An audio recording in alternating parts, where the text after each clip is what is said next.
Warning, this video may contain content that may not be suitable for children or anyone else that is easily offended. Strong language, graphic content, nudity, bad jokes, and a possible idiot, aka myself, may be featured in the following clip. Viewer discretion is advised. Channel is not responsible for any damages that you receive watching this video.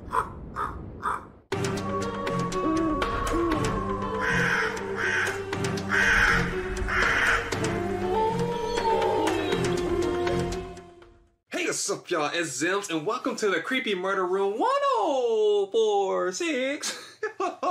I'll plan it out better in my head. But this video is by BuzzFeed on Sauce. If you guys haven't already, be sure you swoop down in the description box, click on that link, go watch the video in entirety, because I'll be pausing and stopping and talking through the whole thing. Thank you guys so much for the 3,000. I'll keep saying thank you guys so much, because I really appreciate it, man. If you guys haven't already, man, make sure you hit that like button, hit the subscribe button. If you are new to the channel, my name is Reprisalzems, and welcome to the Crow's Nest. But for now, let's get it. Go. This week on BuzzFeed Unsolved, we covered the creepy death of Roland T. Owen. Roland T. Owen. This one really gives me the willies. Gives it little goose pimples? Yeah. Little goose pimples. I read about this one at night, much like some of you watched this at night, and I was not a fan of some of the small details. There's things in this that just... Ruffles your jimmies. Ruffles your feathers. Ruffles your feathers. Ruffles or rustles. It could be either. Is it Ruffles? I think it could be rustles. I think it's Ruffles. Right. Well, rustling, you could like rustle through the brush. Agree to disagree.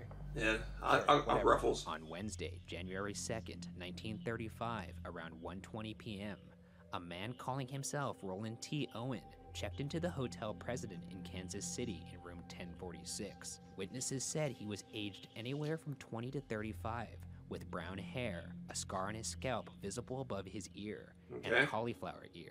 He was nicely dressed in a black coat. He had a cauliflower ear. My man was fighter, bro. He did some kind of mixed martial arts, or he got into a lot of fights, bro. You just don't get cauliflower ear like that, bro. He was whooping some ass back in his days, bro. Jiu-jitsu or something. He knew something. Cauliflower ear. Bellboy Randolph Probst helped Owen to his room, where he reported that Owen seemed to have only packed a brush, comb, and toothpaste. The maid, Mary Soapdick. What's her name? Oh God, I know what she's a maid. Her name is Soapdick. I'm trying to. What a really funny big laugh you got out of that. Look how happy you are. Oh man, what a gem of comedy we've mined here today. The maid, Mary Soapdick, said Owen allowed her to clean while he was in the room, but asked that she not lock the door on her way out because his friend was about to visit the room very soon. Soapdick said that Owen kept the shades tightly drawn and the lights off, with the exception of one dim lamp. Other staff members who entered the room also mentioned this detail. I don't want to be in the room when they're in there. That's scary. Yeah. I imagine him just sitting. He was a secret agent in the corner, just a shadow man. Clean it. Clean the room. I think you're getting Anton Chigurh vibes from this guy. Fluff the pillow. According to the maid Soapdick's statement to the police, she felt that Owen was, quote, either worried about something or afraid. 100%. He had to be worried or afraid because, for one, he packed a brush, a comb, and a toothbrush. His little essentials. He didn't really bring anything, which means either one, he was on a run from somebody, or two, he was going in hiding. I don't know. Somebody was after him, bruh. And I'm pretty sure if it's unsolved, it had to be somebody with a lot of power, because your case just don't be unsolved like that. You don't pack that light just to be standing there for that long. But okay. End quote. And that quote, he always wanted to kind of keep in the dark. End quote. He did At 4 p.m., Soapdick returned with new towels, finding Owen laying on the bed, completely dressed, in the dark, with the door unlocked. She also saw a note that read, quote, Dawn, I will be back in 15 minutes. Wait. End quote. It's weird, right? Yeah. I would not go back into that room. If you were the maid? No.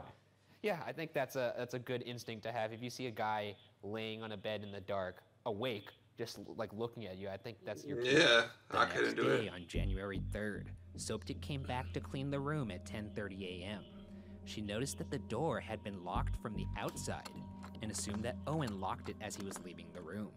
However, Owen was sitting inside, again with the lights off, which meant that someone else had locked the door from outside the room. So who locked it? Soapdick was still in the room. Owen answered a phone call and said, quote, No, Dawn, I don't want to eat. I'm not hungry. I just had breakfast. End quote. Repeating, quote, No, I am not hungry. End quote. What hotels allow you to lock a room from the outside? This hotel. Yeah, no. It's weird. That is I would weird. imagine you could just call the front desk and say, hey, I'm locked in my room. let me out of here. It's just my thought is, who is this person that's locking him in the room, or who is he waiting for that he's sitting in obedience in the And dark? who's This guy's Don? a weirdo to begin with. He's got weird friends. Okay, I guess that's fair. Weird attracts weird. Soapdick came back around 4 p.m. to deliver fresh towels. she heard 2 male voices from inside the room. Must be Don. When she knocked, she heard a rough voice say, quote, "Who is it?" End quote. When she explained that she had fresh towels, the man said, quote, "We don't need any." End quote. Even though there were no towels left in the room. During the night, a woman staying in room 1048 would report hearing loud voices, both male and female, cursing on the same floor. Though, there was apparently a party going on that night in room 1055. Now things begin to get very strange. Okay. The next morning, on January 4th, around 7 a.m., the hotel phone operator noticed that Owen's hotel room phone had been off the hook for a while without being in use. So, she sent the bellboy Probst upstairs to 1046. Despite the locked door having a "Don't Disturb" sign, Probst knocked a few times and heard a low voice say, quote, "Come in, turn on the lights," end quote. However, the door was locked, and no one was getting up to let him in. So after knocking repeatedly, Probst said, quote, "Put the phone back on the hook," end quote, assuming that Owen was drunk. Around 8:30 a.m., about an hour and a half later, the phone was still off the hook, and another bellboy, Harold Pike, let himself into the room with the passkey. Using only the light from the hall, the bellboy Pike observed that Owen was in bed, naked, and seemingly drunk. He also noticed that the bedding was darkened around Owen. The phone stand was kicked over, so he fixed it and put the phone back in the receiver. They went in there and they saw this person on the bed with a dark stains all around them, and were like, "Chill. Those are your sheets. He's obviously making himself into a Sunday. Nothing to see here. Right. Let's go back down to the front Don't desk." just leave. Stupid. Minimum work requires minimum duty, bro. Bro, freaking, yo, that's crazy though. But my thing is, if 2 people come in there, right? They said Don went in there, and it was a female voice, but then again, it could have been a party. But if you're room 1048 and 1055, that's like way down the hall. Unless them walls are super thin, it probably was that room that was right next to you, which is 1046. I don't know. I think maybe he was in deep with the mob or the government or somebody. He was somebody important or somebody that did something they wasn't supposed to be doing. They had to come back and get him. And I think when he said, "I am not hungry," I think that was a code name for something, or who knows. He said, "Yes, I am not hungry. I had breakfast. I am not hungry." Or unless I'm like, "Yeah, I'm not in trouble," or something like that, or who knows. But my thing is, if you were that scared, you wouldn't be letting people in your room. Like me personally, if I was on a run from somebody, I wouldn't keep letting the maid in my room. I wouldn't let anybody in my room. Like, I'll keep them like, "Oh, yeah, just leave by the door, I'll get it." You know, I wouldn't want people coming in, because you never know who's who, you know. But let me know down in the comment section what you guys think, and what's your guesses on this so far. Approximately 10:30 to 10:45 a.m., the phone was once again out of the receiver. They sent the original bellboy Probst to resolve the situation. When he opened the door, he stumbled upon a truly horrific scene. Here's his statement to the police. Quote, "When I entered the room, this man was within 2 feet of the door on his knees and elbows, holding his head in his hands. I noticed blood on his head. I then turned the light on. I looked around and saw blood on the walls, on the bed, and in the bathroom. Oh, they bleed him. This frightened They beat me, him. and I immediately left the room and went downstairs." End quote. And it seems like everyone kept checking in to be like, "Let's make sure nothing horrible is happening here." "Oh, seems like it might be. We'll give it another hour." And then an hour later, "Okay, yep. This everything's murder's fine." not ripe yet. This Not ripe murder's yet for the clucking. Also, the way they found him, Imagining that is truly horrifying. he said he was within 2 feet of the door on his knees and his elbows, holding his head in his hands. Like, No, not like that. He's Yeah. not taking glamour shots. nice of you to come in. I'm dying.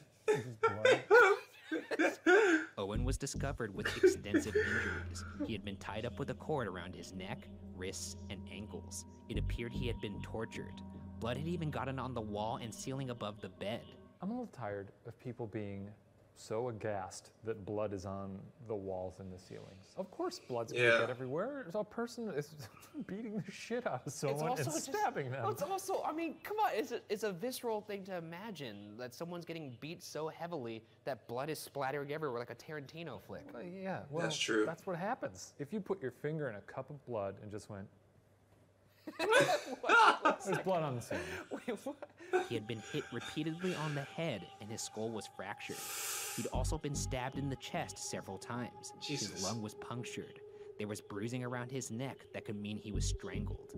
Remarkably, Owen was somehow still alive though. One of the detectives to arrive on the scene would ask Owen about anyone else who had been inside the room. Come on, bro. Owen responded, quote, "Nobody," end quote. Oh, come on, bro. They're gonna kill you anyway. Just tell them, bro. I mean, it's gonna make it worse, but they're still gonna try to kill you, bro. Like, I'm like lost, man, because the first time they came up there, he was in the bed. So my thing is, was he injured that whole time and they left him there to die and then they came back to try to finish him off, but they still didn't kill him? Or it's just like, who keeps leaving the phone off the hook? You got injured, so you're telling you put the phone off the hook and then sat on the edge of the bed while you're bleeding? Or did somebody trying to help you and they put the, like, I don't, none of this is making sense to me. Why does the phone keep coming off the hook? These are really bad murderers, bro, or he did it himself and he took the phone off the hook. Although he was hardly capable of talking and not fully conscious. He explained, quote, "I fell against the bathtub," end quote. Come on, bro. Hell of a fall. Yeah, right? So in this scenario, he falls against the bathtub, rolls over into the bed, and then starts bouncing up and down so the blood splatter goes onto the ceiling and walls. Yeah. And probably bouncing on the bed so hard that he hits the ceiling a few times and breaks all his bones. Fractures his skull. You know, I bounced my head off the bathtub and I thought I'd go for a little bounce in the bed. Jesus Christ. Yeah. And tied himself up somehow. Facts. After We this need brief Lieutenant Joe exchange, Kenda. he was completely unconscious and was taken to the hospital. According to a doctor, the injuries on Owen's body had occurred 6 to 7 hours prior to Owen being discovered. It's a long time to bleed. Yeah, it is. That means that by the time when they first went to go check on him, when the phone was first He was off the bleeding. hook, he was already injured at that point. He was already bleeding out. And still said, "Come in, turn on the lights." Unless, of course, it wasn't him. It was Don waiting to do more murdering. Detectives found no weapon, nor any of Owen's belongings in the room, therefore removing suicide from the equation. 4 fingerprints were found on the phone stand, potentially from a female. Owen would die after midnight on January 5th at the hospital. When Owen initially checked into the hotel, he mentioned he was from Los Angeles, but Los Angeles authorities were unable to find any record of a Roland T. Owen, bringing into question whether that was the victim's real name. His body was placed for viewing at Melody McGilly Funeral Home. As the story spread, more and more people began reaching out to Kansas City authorities to see if their missing loved one could be Owen, to no avail. Next, police focused on the mysterious Don. There we go. That Owen referred to several times while at the hotel. Don was also conceivably the man with the deep voice that the maid heard through the hotel door.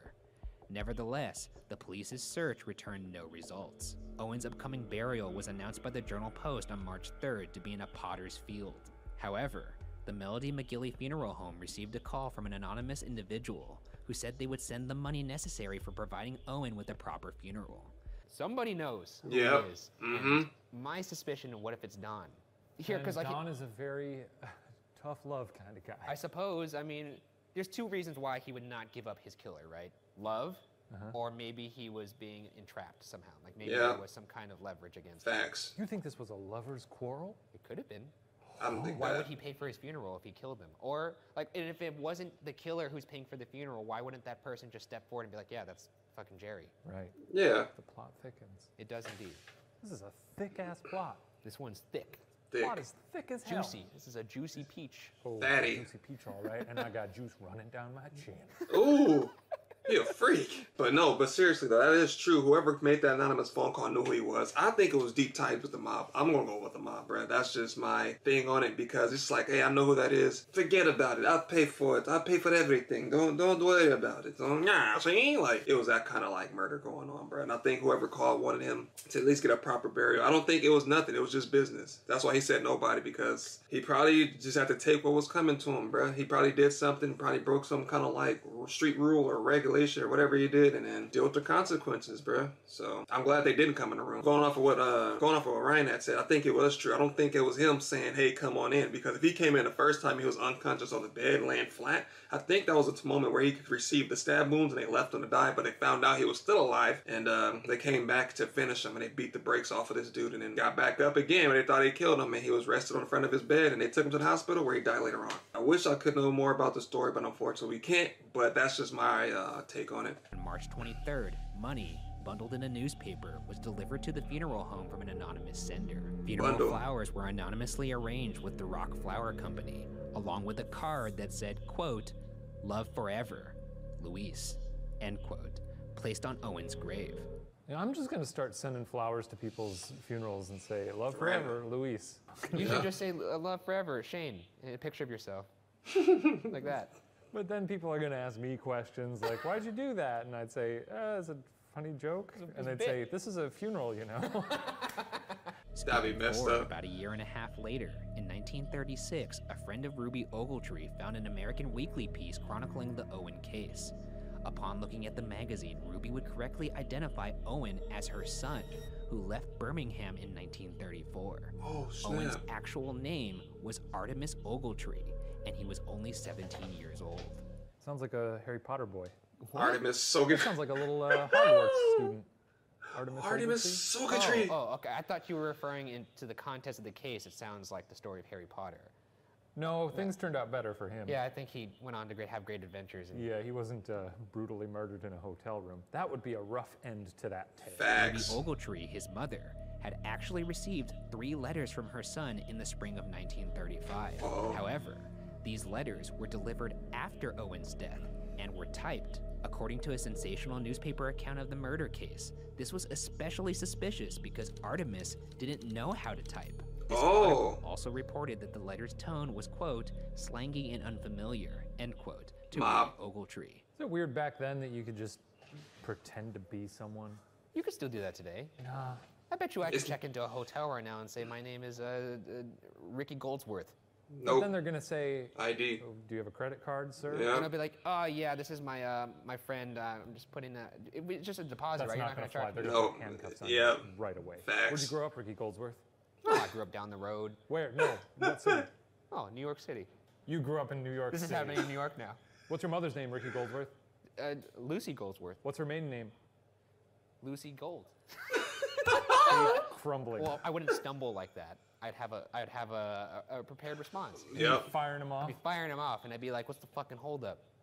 I'm trying to check into a room, and you're giving me a goddamn inquisition? Is this how you treat all your customers?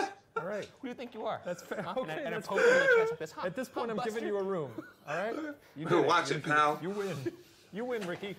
After some time, it was revealed that Artemis Ogletree had also stayed at the St. Regis in Kansas City with another man, possibly Don.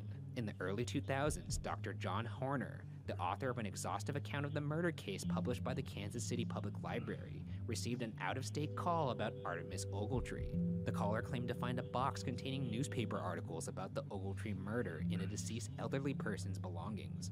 According to the caller, there was something else in the box, something else that had apparently been referenced in the newspaper articles. Unfortunately, the caller did not say what that item was. After that, the case would have no further revelations and would disappear into obscurity. And with that, let's get into the theories. The first theory is rather simple, that the man referred to as Don beat Artemis Ogletree to death in room 1046 and acted alone. As mentioned before, it came to light that shortly before his death, Ogletree had stayed in a different Kansas City hotel with another man, possibly Don. Don was also conceivably the man with the deep voice that the maid heard through the hotel door. But even if this theory is true, the police were never able to figure out who Don actually was. The second theory is that the unknown Don didn't act alone. This theory relates to an observation by Charles Blocker, the elevator operator the night of the murder. His observation also perhaps sheds a little light onto who Don could be. The night of the murder, Blocker saw a, quote, commercial woman, end quote, going to the 10th floor. The elevator operator estimated that the woman was 135 pounds and about 5.5 feet tall. She had dark hair and was wearing a, quote, coat of black Hudson seal or imitation Hudson seal, end quote. What is the commercial? What's a commercial woman? Is that a she was prostitute? dressed in very nice clothing, so they called her commercial woman. What?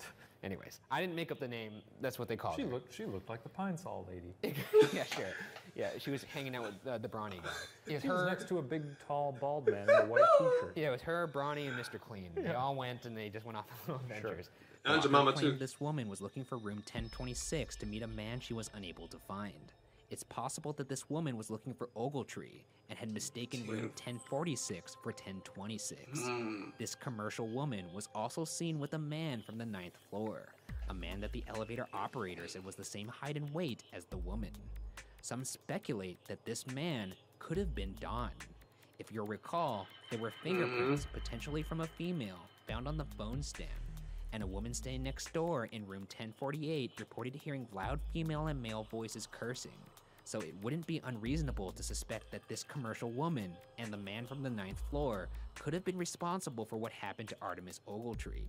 However, there is nothing official on the woman or the man beyond what little is on the internet and my own personal speculation. So my thing is also, so if they found her fingerprints on the phone, maybe she was trying to help him after all, but she couldn't do nothing to help him. Or maybe that was his wife and the dude was just taking her to say goodbye before they killed him. Maybe they used her as like bait to get him to open the door and then barge in and to kill him. But I don't know, I think a lot of people may have something to do with it. Cause I think those little, them maids and stuff should be under investigation too. Cause that maid went up there, Soap Dick went up there a lot of times too. So who knows? But it could have been disguises too. You know, disguises wasn't that much unusual back then. But then he said, no, Don, I'm not hungry. So Don, I don't know. Because Don could either be a suspect or it could have been somebody that was helping him at the time. And I think whoever that Weiss girl was the one that left the flowers. Some John Travolta movie type shit going on right here. Let me know down in the comments which this is like interesting because it's just like it doesn't make any sense. I felt like at the same time, female was trying to help him because she kept taking the phone off the hook. If her fingerprints was the only one on the phone, she kept taking the phone off the hook so they can come find him, right? I guess, but I don't know. Who knows? What was the point of taking the phone off the hook in the first place? Like, what does that do? Third theory comes from many sensational articles published in the following years that suggested Ogletree was killed for being unfaithful to his fiancée. I'd like to call to mind the announcement in the Journal Post that Ogletree would be buried in a potter's field. The announcement that appeared to prompt an anonymous caller to fund Ogletree's funeral. According to a sensational article published in the Newcastle Sun called Mystery Murder in Room 1046, that sequence of events went a little differently. The article states that a woman called the local paper to say, quote, "You have a story in your paper that is wrong. Roland Owen will not be buried in a pauper's grave. Arrangements have been made for his funeral." End quote. I'm going to start using it. Pauper's grave? Well, just paupers as sort of a descriptor. Like if I get a subpar salad, Oh, this is a pauper salad. I will not eat this pauper salad. Or if you get like a hotel room that just has a view of the parking lot or the freeway, I'm not gonna sit in this pauper's hotel room. Front desk? Paupers. Yes. I will not accept this pauper's view. This is Ricky Goldsworth. You know what the deal is. Do you want me to come down there again? Didn't think so. Man, that guy's scary. Yeah, he's really scary. This is a When pauper's asked to channel. identify herself and what actually happened to the man still known as Owen at the time, she replied, quote, "Never mind. I know what I'm talking about. He got into a jam." End quote, before hanging up the phone. Mob. At the same time, a man called the funeral parlor where Owen was held and said, quote, "Don't bury Owen in a pauper's grave. I want you to bury him in Memorial Park Cemetery. Then he will be near my sister. I'll send funds to cover the funeral expenses." End quote. These people hate paupers. I think maybe that may have just been slang for the time. Yeah. Is it? I mean, it seems, unless these two people just love saying paupers. Either way, the more important detail to mine from that is Sister's the fact grave. Sister's grave. Did they look into the cemetery and see? Or about, we're gonna get into that. Great. Well, kinda. The man apparently explained that Owen had jilted a girl he was engaged to, and that in room 1046, Owen the man and the jilted girl had a, quote, "little meeting," end quote. Before hanging up, he said, quote, "Cheaters usually get what's coming to them," end quote. Shortly after, the Rock Floral Company received a call asking for, quote, 13 American Beauty roses sent to Roland Owen's funeral, end quote. The voice added, quote, "I'm doing this for my sister," end quote. These poor people at this funeral home are just trying to make a nice little occasion for this brutally murdered man. And they have just this cartoonish cast of characters calling them up to deliver these grisly, grim messages. If I'm working at that home, I'm getting fed up. You want to come do the job? You want to do my job? How about I be you and you be me? Show up. Why don't you bury them, asshole? Stop just calling me. I'm busy. It's fucking annoying. You know how hard it is to reconstruct this man's skull? Other than that, I got the another mysterious theory. death of Artemis Ogletree has been left to collect dust on the shelves of investigators, with no other possible leads or clues. To this day, it is unknown what truly happened in hotel room 1046. Was Ogletree held prisoner? Was he actually punished for cheating on his fiancée? The case will unfortunately remain unsolved. So my thing is, all right, going off of theory 3, right? He said hey, he's not going to be buried in a pauper's grave. I want him buried next to my sister. And at the end, he said, this is what happen when you're a cheater, right? So that can mean two or three. That can mean many things. Cheat at what? Did he cheat? Did he cheat the balls? Did he cheat gambling? Did he cheat, you know, somebody out of money? Like, what did he cheat on? Like, it didn't say that well, cheaters. You know what I'm saying? You could cheat at anything. He didn't specifically say women. So, but if it was a woman, right? He said, I want him buried next to my sister. So is it to the point that the jilted girl and the guy came over there to kill him to teach him a lesson? Or did the girl that he cheated on kill herself or somehow get murdered or something, you know, who knows? Because he said he's gonna be right next to my sister. So did he mean right next to my sister as in my sister's grave, or right next to my sister where my sister lives? You get what I'm saying? So I don't know, it could be one or two things. Maybe he cheated on her and she killed herself and they went to get, you know, blood for blood and kill him too, or she got cheated and he cheated on somebody's sister that was a big mob dude, you know, and he had to get rid of him in honor of his sister. But who knows? That's my theory based on it. Let me know what you guys think. I don't know, it was way back then. I mean, it's not, I could have my dates mixed up, but I'm pretty sure mob stuff like that was going on a lot back then. They fake names and all that stuff. Like, you're not going to find out who it is because for one, they got the juice, and for one, half the time the police was working with them. And you're not going to just send a newspaper full of money to somebody you hate and make sure you get a proper burial. It was, like I said, it was just business. Like, if it's just business, you're not about to just superly disrespect them like that. You know, you got what was coming to you, and then they tortured them too, which means it was personal.